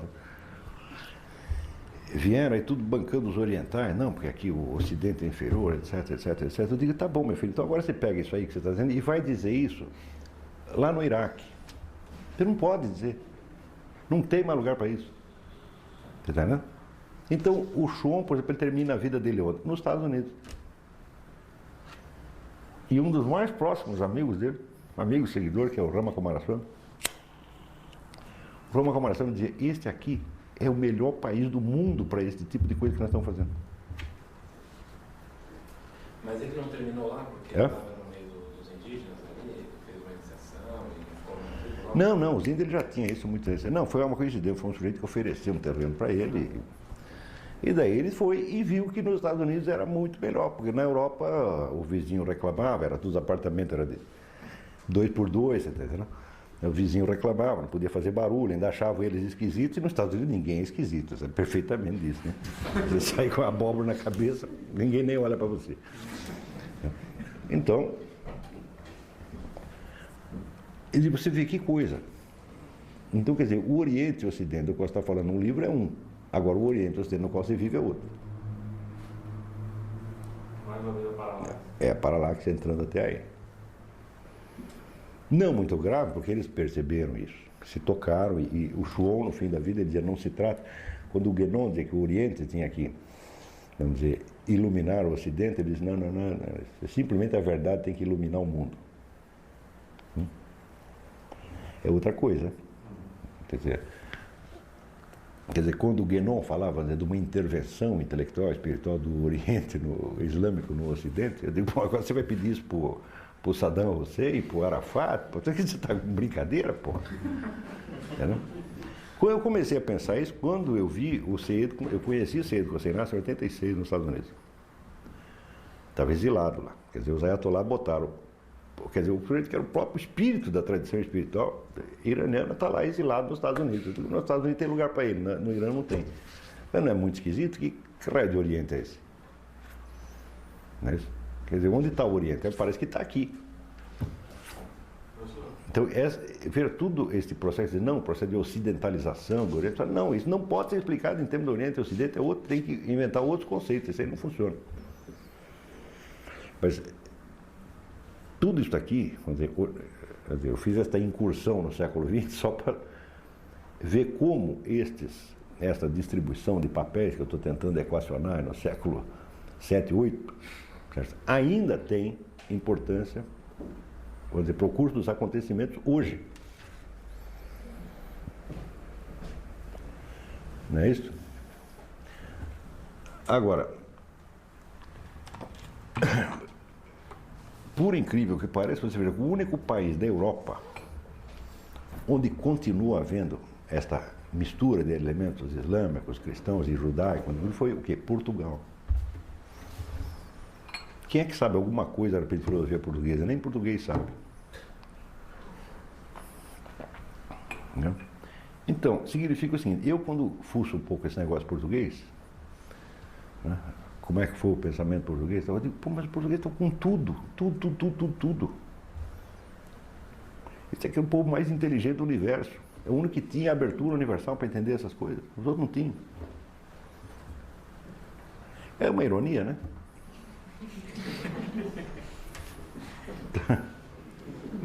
Você vê que Maomé, você pode ter a vontade de Maomé ali, fala, não, ele já estava, primeiro ele estava limitado por uma lei anterior. Até aqui o que está escrito no Corão, ele não vai sair daquilo. Então, em caso de discussão com o próprio Maomé, o Corão venceria. Né? Então você já pode dizer que existe uma lei. Né? Em segundo lugar. Mas ninguém poderia levar o Corão contra o Maomé? Claro que teria. Mas é evidente que teria. Ah, mas esse aí é outra coisa que o pessoal também não entende de mundo islâmico. Não entende mesmo. Se você vai comparar um governante antigo do mundo islâmico com qualquer governante ocidental, você vai perder longe, porque você não vai entender nada. Nenhum governante do mundo islâmico, nem o Maomé, teve, vamos dizer, 1/100º do poder que tem um governador de Estado aqui. Não tem mesmo. Não tem mesmo. Porque você tinha toda uma tradição, vamos dizer, tribal, tá certo? No qual o chefe islâmico, o chefe de tribo islâmica, o primeiro e único dever dele é quebrar o galho de todo mundo. É isso mesmo. Tá certo? E se ele falhar, os caras não aceitam mais. Entendeu? Então, ele, na verdade, tem menos poder do que prestígio. Está compreendendo? Nunca houve, vamos dizer, antes do século XX, governante islâmico que tivesse um poder superior ao seu prestígio. Isso não existe. Começou a partir da, vamos dizer, na hora que tem a Revolução Turca, tem uma série de confusões lá, certas facções tomam o poder, tem que sufocar os seus inimigos, aí a coisa termina assim. Mas a ideia do prestígio era muito mais forte do que o poder. Por isso que nenhum governante islâmico ficava no poder, todos os caras caíam toda hora, tá entendendo? Então como é que você pode chamar totalitário esse negócio? Então, seria despótico, mas mesmo aí seria um despotismo relativo. Nós estamos também usando para descrever uma sociedade especificamente diferente um conceito usado para descrever a nossa. Tá certo? Então, o Corão define como, vamos dizer, tirano o sujeito que permite o que Deus proíbe ou proíbe o que Deus permite. Então, de cara, você já tem uma arbitragem. O que está no Corão é a lei. Está entendendo? Quer dizer, se houver uma infração ostensiva, o governante não dura 2 minutos. A dificuldade do mundo islâmico é de manter um governo lá, não é uma dificuldade de como é que o sujeito vai sufocar a oposição. Mas não, a dificuldade é manter o sujeito lá mais de 2 anos. Mesmo que esse sujeito seja Maomé, mesmo que ele seja a pessoa que trouxe a... Não, no caso de Maomé simplesmente não havia oposição, porque o pessoal adorava ele, pô. Ele, o Ali, tá entendendo? Ainda teve gente contra, mas Maomé praticamente não teve ninguém contra. A partir da hora que ele entra na Meca, acabou a discussão. Tem alguma coisa de carismático também, né? Não, foi o mais carismático da história, pô. Não tem outro personagem. Não, eu não conheço outro personagem mais interessante do que esse. Tá? Mais ou menos, numa sociedade como essa não era possível haver um controle das informações, do que as pessoas pensavam, doutrinar as pessoas em massa com a possível... Não, você não tem os instrumentos para isso e você também não tinha necessidade disso. E se você estudar a vida de Maomé, você vê, primeiro, o senso de justiça, de equilíbrio, de bondade desse cara é um negócio do outro mundo, pô. O sujeito era um santo, pô. Não é para brincadeira. Entendeu? Para as informações. Quer dizer, não só. Você tem inúmeros casos, por exemplo, o Corão manda você respeitar a vida privada. Isso quer dizer que qualquer informação que seja obtida por um sujeito que olhou, ela não vale. Desde a história do Califa Omar, em pleno Ramadã, está passando uma rua, uma barulheira, os caras gritando e tal, e vai lá e olha pela janela. Então lá os caras fazendo a maior suruba, bebendo, a mulherada pelada, e ele chocado, disse, pô, como é que vocês fazem isso em pleno Ramadã? Os caras viram para ele e disseram, você não tem nada a ver com isso, você que não tem direito de espionar. Ele disse, desculpa. Foi embora. Você está entendendo? Quer dizer que você tem a fé religiosa era tão intensa que a autoridade do Corão podia ser imediatamente alegada por qualquer um. Ninguém iria nem pensar em sobrepor uma pessoa, mas a autoridade de uma pessoa, mesmo um homem, tá certo? A letra do Corão, isso é inconcebível. Então, quanto à informação, por exemplo, mesmo a informação dada pelo próprio réu, pelo próprio acusado, às vezes não é levado em conta. Tem o famoso episódio do sujeito que chegou para o Maomé e confessou que tinha transado com a mulher durante o Ramadã. Isso é crime, isso é punível com a morte. Tá certo? Mas acontece que Maomé ouve o cara, vira as costas e vai embora. O sujeito vai de novo. E diz de novo. Ele novamente vira as costas e vai embora. Você vai para a terceira vez. Ele também vira as costas e embora. Quer dizer, a informação é ignorada. Está entendendo? Então foi só na quarta vez ele disse, puta vida, você quer morrer mesmo, né? Então agora nós vou ter que chamar as pessoas e julgar você e você vai morrer. Quer dizer que longe de você ter, vamos dizer, um negócio de fiscalizar, ao contrário, é para não fiscalizar coisa nenhuma. Agora, à medida que esse Estado vai entrando em confronto com outros e ele vai adquirindo, vamos dizer, estruturas modernas de tipo policial, a coisa vai mudando. Entendeu? Então é por isso que você não se pode chamar de islâmico nenhum desses regimes que tem lá. Né? Eles são, vamos dizer, regimes de outro tipo, né, que usam, vamos dizer, a religião islâmica como uma retaguarda ideológica, mas o Islã não usa estrutura, a estrutura deles não é islâmica, a estrutura é policial, é outra coisa. Está compreendendo? Então, mas ainda continua funcionando, né, durante muitos séculos, embora materialmente já não tenha uma estrutura islâmica, o sistema de poder, o sistema de formação do governo, o sistema de manutenção do poder não é islâmico de maneira alguma. O Islã, como processo de legitimação ideológica, ainda continua funcionando. Por quê? Porque isso não dá para trocar a coisa do dia para a noite. Não é isso? Mas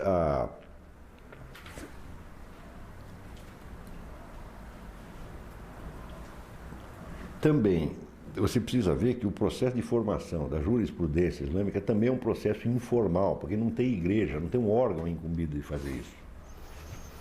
Entendeu?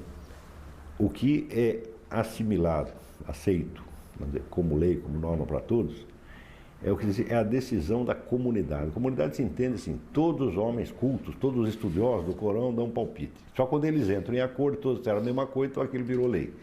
Você imagina como isso é complicado. Entendeu? Então, ademais, não existe, vamos dizer, uma identificação oficial do sujeito. Aquele tem a carteirinha, tem o cargo de não sei o quê. Isso é um negócio informal. De novo, entra, vamos dizer, em linha de conta o prestígio. Às vezes a pessoa não consegue entender o mundo, vamos dizer, onde o prestígio vale mais que um cargo. O prestígio é como se fosse um cargo. Você está entendendo? Então, por exemplo, esses chefes dessas ordens místicas, em geral, são pessoas que não ocupam cargo nenhum na sociedade, não são governantes, não são chefes da mesquita, não são nada. Entendeu? Então, mais ainda, a maioria deles tem ao lado da atividade mística, a sua atividade civil. Um tem uma lojinha, o outro criador de camelo. Então esta é a função dele na sociedade, o cargo dele é só esse. O que é o sujeito? Ele é o dono da loja lá. Agora, acontece o seguinte, ele é um mestre místico, um mestre esotérico. Então o prestígio do sujeito pode ser tanto, vamos dizer que as pessoas morrem de medo, por exemplo, a desaprovação dele, qualquer coisa, se por exemplo, vai lá um governante para falar com o cara, ele não recebe, o governante está liquidado. O cara não se meteu na política, não falou assim, mas não recebeu.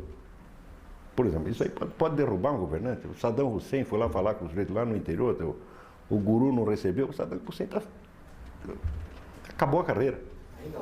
Ainda hoje. A influência, não é o poder, eles não têm poder nenhum, eles não podem tomar decisão nenhuma, mas o prestígio é tanto, né? É um prestígio comparável, vamos dizer, ao de santos populares. Se você pensar bem, que poder tinha São Francisco de Assis? Não tinha poder nenhum. Mas tem um prestígio tão grande, que quem entrasse em confronto com ele, o povo inteiro estava contra. Daria para comparar mais ou menos com, digamos, a desaprovação de um Brahman a um governante? Certamente. Sabe-se bem que no mundo hindu, essas distinções são oficiais. São castas perfeitamente distintas. E que ocupam lugares diferentes na sociedade. Eu faço que no mundo islâmico, por exemplo, um sujeito que é o chefe de uma tarika é o nome dessas organizações místicas, né? Ele pode ser desde varredor de rua até governante. Quer dizer que a posição social dele não tem nada a ver com a sua função espiritual. O homem mais respeitado do país pode ser um mendigo. Sim. A confiança que as pessoas têm. A escala de confiança e prestígio é diferente da escala tanto da escala da apropriação da riqueza quanto da escala de poder político. São coisas distintas. Mas que às vezes podem também, em certas pessoas, podem coincidir. Quer dizer, o sujeito pode ser também o chefe do Atari que coincide que ele é ministro não sei do quê. Está compreendendo? São critérios de valores que são peculiares. Por exemplo, a família do Seyd Hossein Nasr é uma família que tinha gente místico desde 1200, está certo?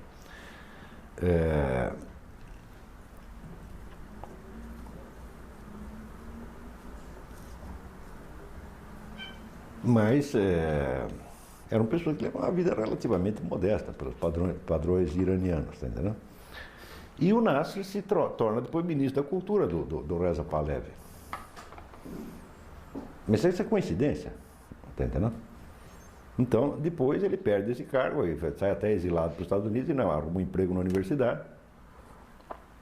Eu conheci lá, morava num apartamento menor do que essa sala aqui, pô. No entanto, o prestígio continuava o mesmo. Porque a ordem do prestígio religioso é outra coisa. Não equivale, não é como, por exemplo, o prestígio na nossa mídia, o prestígio no show business. É muito difícil um sujeito que tenha muito prestígio no show business também não ter muito dinheiro, né?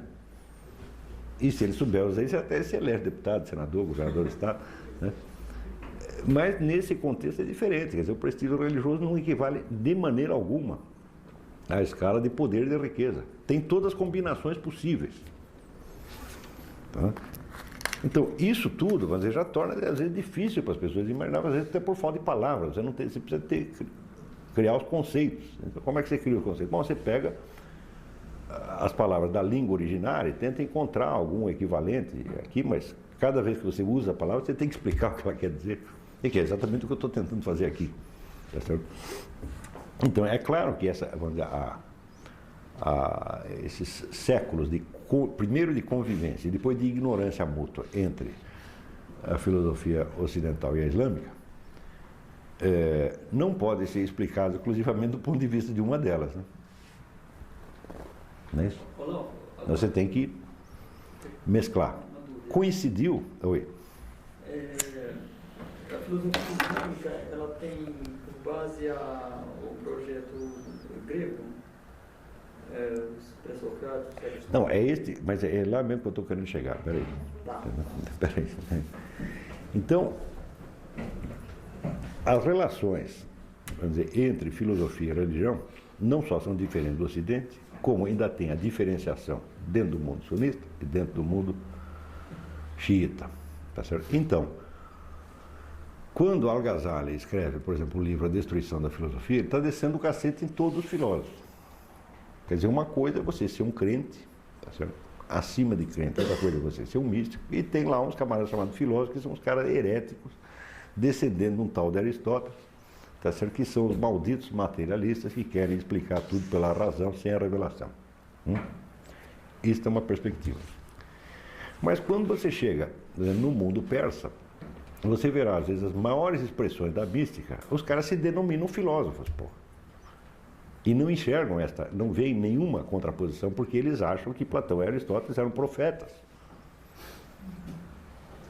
Está compreendendo? Então, quer dizer, não vamos nos iludir pelos nomes, né? Quer dizer, quando o teólogo islâmico, ou o místico islâmico do mundo sunita, no tempo de Al-Ghazali, escreve contra os filósofos, com o filósofo ele quer dizer o seguinte: aqui é um sujeito peripatético, tá entendendo? Que aprendeu a lógica com Aristóteles e ele não reconhece a revelação e quer explicar tudo pelo uso da razão e da ciência. É isso que ele está entendendo. Mas isso é um sentido da palavra filósofo. Noutras escolas você verá a palavra filósofo usada justamente num sentido que seria mais etimológico, do amor à sabedoria. Então, quer dizer, o buscador místico é um filósofo. Porque ele não é um detentor da sabedoria, ele é um amante da sabedoria, ele está atrás dela. Depois que você vê isso, diz, peraí, mas isso quer dizer que num outro certo sentido, Al-Ghazali podia ser, o próprio Al-Ghazali podia ser dito um filósofo, não no sentido que ele usava a palavra, mas no sentido persa do termo, que seria mais próximo ao sentido socrático. Está entendendo? Então, resultado. Praticamente, hoje em dia, depois, sobretudo das obras do Henri Corbin, praticamente o conjunto da produção escrita e dos depoimentos deixados pelos místicos islâmicos tem que ser absorvidos no campo filosófico, porque tem, em primeiro lugar, porque atendem esta definição que eu mesmo dei. Isso não foi o Corbin, foi eu que dei, tá certo? Por quê? Quando você chega no topo da unidade da consciência, tá certo? Então existe a absorção da consciência na própria inteligência divina. Então não se trata mais de filosofia, é a sabedoria propriamente dita. Está entendendo? Então você não é filósofo, por quê? Porque agora você é o sábio. Então existe a figura do sábio, materialmente falando, tá certo? Mas ele só é sábio sob certos aspectos. Porque, vamos dizer, ele é absorvido na sabedoria divina, a sabedoria divina não é absorvida nele. Então, ao mesmo tempo, onde certas coisas que ele disse, você pode considerar que foi o próprio Deus que disse, e outras coisas que foi só ele que disse. Então, mesmo aí o conceito de filósofo não deixaria de se aplicar totalmente. Tá certo? Isso aí a gente vai precisar de mais algum tempo, talvez precise de mais uma aula sobre o negócio islâmico, né? Então, isso quer dizer que a fronteira entre o que seria, vamos dizer, a religião e a filosofia, ela acaba, dentro do mundo persa, ficando muito mais fluida do que no Ocidente ou do que no mundo sunita.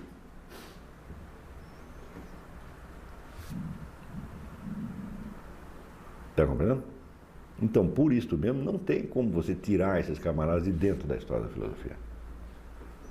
Porque eles estão prosseguindo a tradição socrática, com a diferença que receberam uma ajudinha a partir da revelação corânica.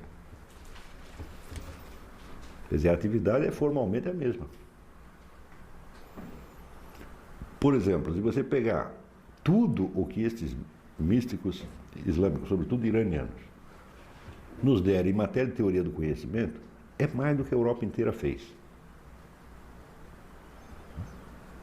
Você acredita que eu fiquei anos trabalhando numa investigação que eu chamava de conhecimento por presença, que é distinto, então, vamos dizer, do conhecimento intuitivo e do conhecimento racional, tá certo? Mas que é o pressuposto das duas.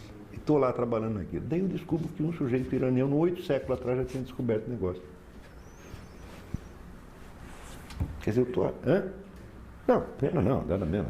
Tanto faz, o que importa é... É claro que descobri em outros termos, tá certo? E o meu conhecimento da coisa ficará eternamente deficiente, porque está tudo escrito em língua persa e só está traduzido um pedacinho.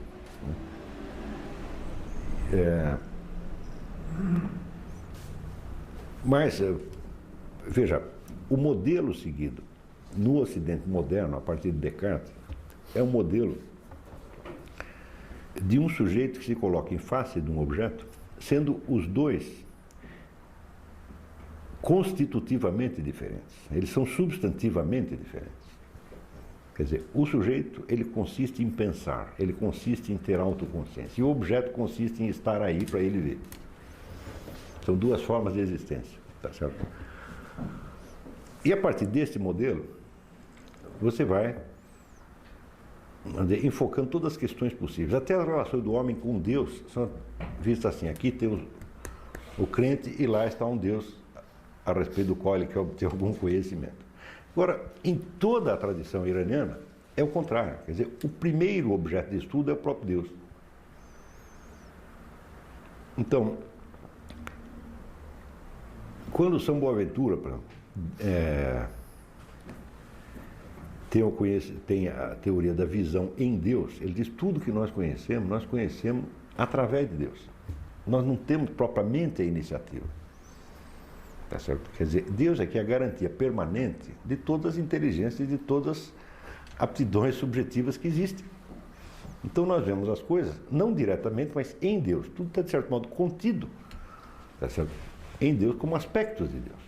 Tá certo? Daí que seja possível ao homem conhecer não somente o próprio Deus, mas a própria natureza exterior, porque a natureza exterior não passará de uma sombra de Deus. Então daí ele dirá que conhecemos Deus em 3 etapas. Primeiro, na sua sombra, que é o mundo externo, o universo.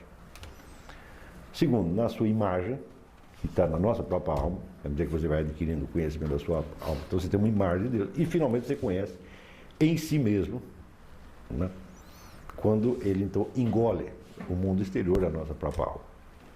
Tá certo? Então, é evidente que esse conhecimento não procede por identificação ontológica. Você não se transforma em Deus. Não é isso.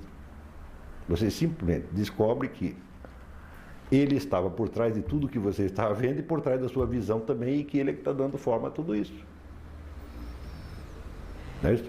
Então, isto que em São Boaventura, vamos dizer, é uma teoria de um filósofo, praticamente no mundo iraniano todo mundo aceitou isso. Desde o início. Então, isso quer dizer que o modelo cognitivo básico, o modelo da relação cognitiva básica que existe, não é sujeito e objeto, mas homem e Deus. E todos os outros problemas cognitivos são enfocados a partir deste, como, vamos dizer, reflexos ou modalidades deste. Então,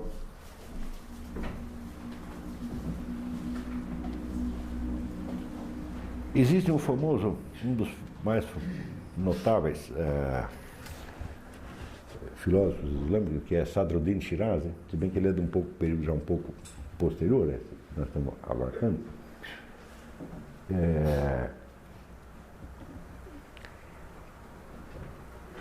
E ele diz que a modalidade central de conhecimento que nós temos é a das imagens, porque toda a nossa vida inteira é constituída de imagens. Tá certo? Então nós temos uma imagem de Deus, tá certo? Que é nós mesmos, mas na qual o próprio Deus se reconhece. Ou seja, Deus me conhece na imagem dele que está em mim. Ele diz, mas acontece que esta relação existe não somente entre o homem e Deus, mas entre qualquer objeto e Deus. Qualquer objeto, tá certo? Ele se reconhece em você, porque tudo o que ele sabe dele mesmo é através de você. Se você olha uma árvore, né? Às vezes eu explico isso em termos de teoria da informação. Existe um monte de informações que estão na árvore. Só que elas estão sob modalidade corporal, elas não estão sob modalidade de autoconsciência subjetiva. Para que essas informações se transformem em autoconsciência subjetiva, é necessário que um homem veja a árvore. Dá para entender? Então isso quer dizer que o homem que está vendo a árvore não apenas é a sua própria consciência, mas é a única forma de consciência que a própria árvore pode ter. Ela não pode ter uma nela mesma. Está compreendendo? Então, como diz, ela sabe dela através de você. Do mesmo modo que no esquema de São Boaventura, o homem sabe de si mesmo através de Deus. Está compreendendo? Então isso quer dizer que você tem toda uma escala de modos de existência e modos de conhecimento que vão desde a luminosidade total e direta até a luz mais indireta e apagada que existe, que é do objeto inerte, que só pode se conhecer através de alguém que o veja. Isso tem relação com os graus de realidade? Certamente.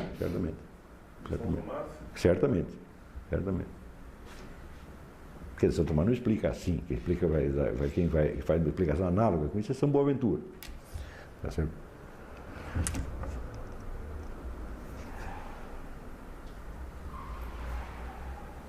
Então, você imagina que se a tendência dominante na filosofia ocidental tivesse originado em São Boaventura, tá certo? Nós teríamos certamente uma filosofia bastante parecida com a dos persas. Não é isso? Por outro lado, esses problemas, essas tremendas dificuldades que surgem na filosofia ocidental, né? Na qual primeiro se torna impossível você conhecer Deus, depois se torna impossível você conhecer a si mesmo, depois se torna impossível você conhecer o que quer que seja, tá certo? Vem do fato de que o modelo adotado, o esquema adotado, é o da relação do homem com um objeto material, que é, vamos dizer, a relação a menos luminosa e a menos inteligível. E você, partindo dessa, você quer explicar a mais inteligível. Está compreendendo? Então, vamos supor que você explicasse os objetos do mundo, objetos físicos, não a partir deles mesmos, mas a partir do modelo da convivência que você tem com outro ser humano. De um outro ser humano, você sabe muito mais coisa, além do que você enxerga fisicamente. Você sabe o que ele pensa de você, você sabe o que ele enxerga de você, tá certo? Você sabe o que você significa para ele, o que ele significa para você. Então, é uma relação que tem uma área de inteligibilidade muito maior do que a relação entre um homem e uma pedra. Não é isso? Isso quer dizer que se você fosse explicar a relação entre o homem e pedra, diminuindo ou simplificando a relação que você tem como outro ser humano, você estaria muito mais próximo de alcançar bom resultado do que você tentar partir da pedra para entender o ser humano. Isso de partir da pedra para entender o ser humano é exatamente o que os behavioristas fazem. Né? Mas é claro, mas no fim todas, o rumo tomado pelo pensamento europeu é dominantemente esse, explicar o homem a partir da pedra. Pô. É que simplesmente são penas de amor perdidas, você nunca vai chegar lá, pode somar quantas pedras você queira. Entendeu? Quer dizer, São Boaventura e esses persas todos diziam, não, você vai ter que olhar o menor a partir do maior, o mais escuro a partir do mais luminoso, o menos inteligível a partir do mais inteligível. Não é isso? E o que é o mais inteligível? O mais inteligível é Deus. É mais fácil você conhecer Deus do que uma pedra. Porque Deus pode te ajudar nisso, a pedra não, pô. Você entendeu? Deus quiser que você saiba uma coisa a respeito dele, ele mesmo te diz. E a pedra? Pode ficar esperando que ela não vai dizer nada. Então, isso quer dizer que toda esta linhagem de pensadores islâmicos, sobretudo persas, eles se parecem em certo ponto, como por exemplo São Boaventura, São Tomás de Aquino, na verdade mais São Boaventura, né? Tem uma influência neoplatônica, né, na Pérsia?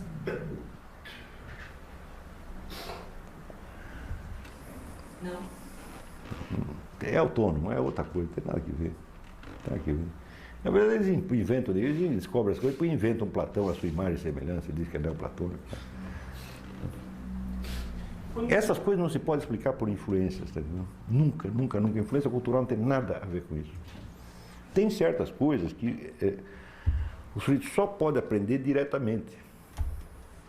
A influência cultural não pode dar ao indivíduo a percepção disso aqui. Mais ainda, uma coisa é você ter a noção porque alguém te explicou, e outra coisa é você estar habituado a olhar as coisas assim 24 horas por dia. Então é evidente que a quantidade de dados e nexos e relações inteligíveis que o indivíduo percebe ultrapassa infinitamente a sua capacidade de falar. Não é isso? Então aí se torna esotérico, porque só outro cara que pegou a mesma coisa que pode conversar com ele, entender o que ele está dizendo, o outro vai entender só analogicamente. Quer dizer, no fundo, esta relação de esoterismo é uma relação apenas de nível de consciência. Tem um sujeito que, enquanto você percebe uma coisa, ele está percebendo 3 milhões. Então se tornou inacessível para você. E o que quer que ele diga funcionará para você analogicamente.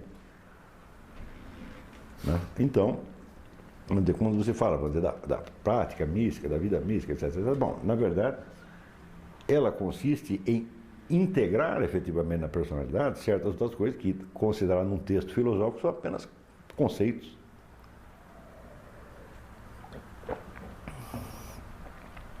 Quer dizer, uma coisa é você saber algo porque você raciocinou e entendeu que é assim, outra coisa é quando você se habituou a ver assim. Quer dizer, aquilo já está tão integrado à sua maneira de ver que já não é mais um conceito, é a sua própria percepção da coisa. É a diferença entre o principiante e o homem experiente. Não é isso? Por exemplo, se você está começando a estudar a história da arte, tá? Então você pega um quadro e o sujeito, o professor te mostra, está vendo dessa forma aqui, está relacionado com aquela, vê isso. Então você, através do que ele está dizendo, você começa a gradativamente perceber certas relações, que você não teria percebido antes. E ele?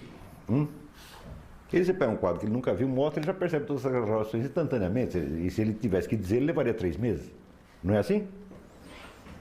Digo, dentro desta tradição, a mesmíssima coisa. Então, é claro que esses homens, então, eles se tornam portadores de possibilidades cognitivas que são a preciosidade. Eles não vão poder ensinar nem 1/1000º daquilo, mas o camarada é como se ele mesmo fosse um patrimônio da humanidade, entendeu? Ele só pode passar uma parte. Mas acontece que, além de poder passar verbalmente, tá certo? Também existem outros truques.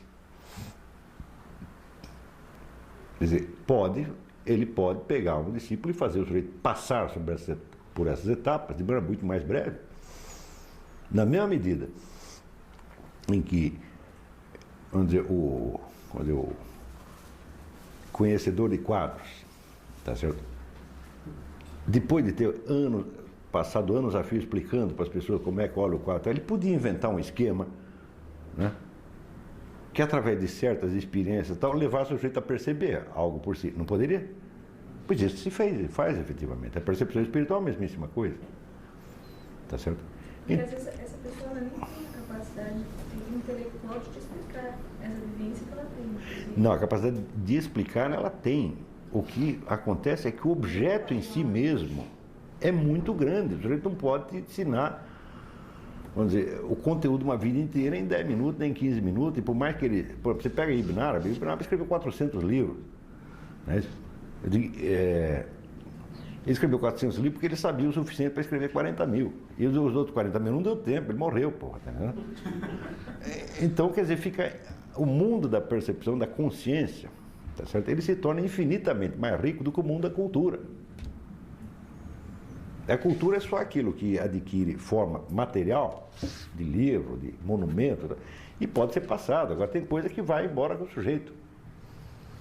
Para que isso não morra totalmente, existem certas formas de parentesco, de afinidade espiritual, tá certo? Que são cultivadas de geração em geração através do amor, da confiança de mestre e discípulo. Porque o sujeito, pelo simples fato, tá certo, de você ter esta relação, você acaba percebendo coisas que ele quer te transmitir sem que às vezes ele precise dizer. como em qualquer relação humana existe. De pai, filho, marido e mulher, namorado, namorada, tem tudo isso, né? Então, existe vamos dizer, uma tradição desta transmissão. A própria proximidade. Claro, claro. Quer dizer, no fundo é a relação mais pessoal que possa existir. Está compreendendo? Como naqueles contos budistas, em que um aluno pede uma instrução, aí o mestre dá uma piscada e olha para o outro lado. Claro. Uai, mas isso, vamos dizer, como dizer, entre um marido e uma mulher isso não acontece? Né? Até, por que não pode acontecer, tá certo? Entre pessoas tão, vamos dizer, agudamente conscientes como essas? Tá certo? Então é uma simples questão de prática. Não tem nada de, pensando bem, não tem nada de misterioso. Tá certo? E, além do mais, existe a permanente ação divina no meio. Deus também ajuda um pouquinho, pô. Né? Então, é evidente que a hipótese de você poder abarcar tudo isso aí dentro do conhecimento escrito e de uma discussão universitária é absolutamente impotente. Não dá, é incomensurável. Tá certo? Então, daí um certo desprezo com que o pessoal ligado a esse esoterismo fala da cultura. Né? Não, nós não temos nada a ver com a cultura, dane-se a cultura. Evidentemente não é bem isso. Tá certo? É que essas coisas fazem parte do conhecimento e não da cultura. A cultura é simplesmente um registro materializado de conhecimento. E nós não estamos interessados em registro materializado, nós estamos interessados em almas humanas. Né? Então, é evidente que, sem levar essas coisas em conta, o pensamento islâmico, especificamente iraniano, é incompreensível. Agora, aconteceu, como o mundo é cheio de ironias, aconteceu que depois desses séculos todos de ignorância mútua, na década de 30, esse Henri Corbin, que era embaixador da França no Irã, ele começa a recolher, né, manuscritos que às vezes circulavam nessas organizações místicas há séculos, que nunca tinham chegado, nunca tinham tido a difusão pública, tá certo? Tem outros que tinham também. Então começa a pegar esse legado escrito da filosofia iraniana e começa a publicar. Ele junto com Seyyed Hossein Nasr. Né? E hoje você tem uma montanha desse material. Tá certo? É evidente que o material escrito sozinho também não vai resolver o problema. Né? Se você mesmo não tiver, vou dizer, a afinidade para isso. Tá certo? Então existem muitas maneiras de você suprir isso aí. Tá certo? Uma delas é a própria convivência com um mestre experiente nisso aí, que te guia, te ensina, etc. Tá certo? Outra coisa, se você não tem isso, você rezar incessantemente para Deus te abrir os olhos e fazer você entender aquelas coisas. Também funciona. Tá certo? Porque você não pensa que esse negócio esotérico é uma coisa regulamentar, que o sujeito tem carteirinha, tem que pertencer à organização. Não é bem assim. Às vezes é, às vezes não é. Claro que a ideia de uma organização com a sua sequência de mestres e discípulos por muitos séculos, é tudo atestado por um documento, é apenas uma garantia de que você não está lidando com charlatão, uma coisa assim. Mas ela por si mesma também não significa nada. Mas,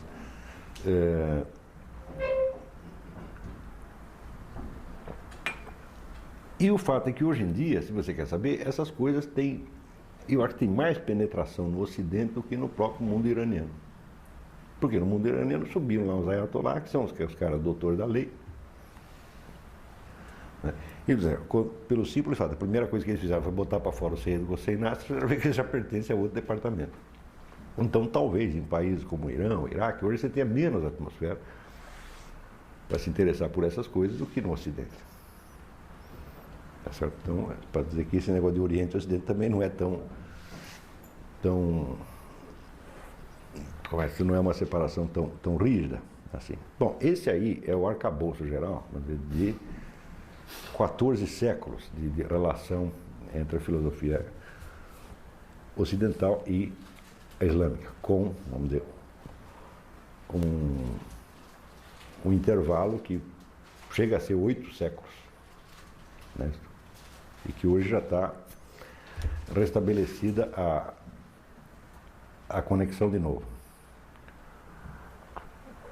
E eu creio que sem esse arcabouço geral, isso tudo é absolutamente incompreensível.